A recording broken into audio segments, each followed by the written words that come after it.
This might be kind of long, but please bear with me, and I had to write it down because it is like a speech. It's very important.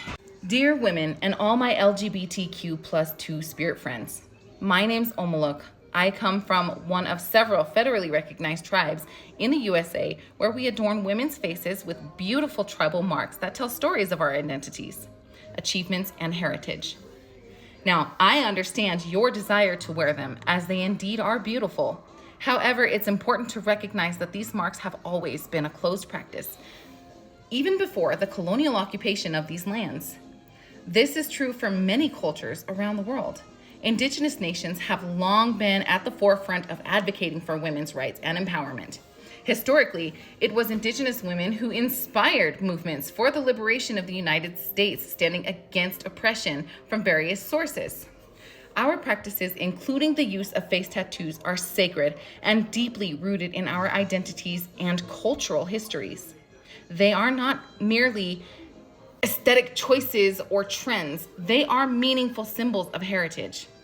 Now, I appreciate that you may feel drawn to these marks and the fierce energy that they represent.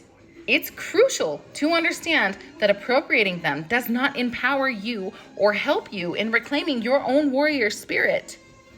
All women, in my view, are fierce warriors who have faced and continue to face oppression from various forces, including religion, patriarchy, systematic injustice, and more. This shared struggle connects us in profound ways, but we must honor each other's identities and histories. The revival of our cultural practice is a powerful movement, and I encourage you to find your own ways to express your strength without borrowing from the identities of others. The marks of Indigenous tribes are not for costumes. They are sacred and they're personal. So by choosing to respect these boundaries, you contribute to a more compassionate understanding of our histories and struggles. Ultimately, you have the autonomy over your body and your choices. However, I urge you to consider the impact of those choices on the communities from which you may take them from.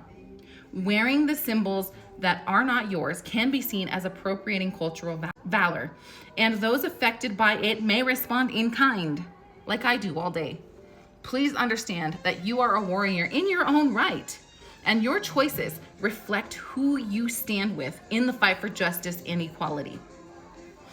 I hope you receive this message with open hearts and empathy from a woman who has experienced the effects of cultural appropriation and seen the harm it causes. May you have the day you deserve. With kindness and respect, this is Amalek.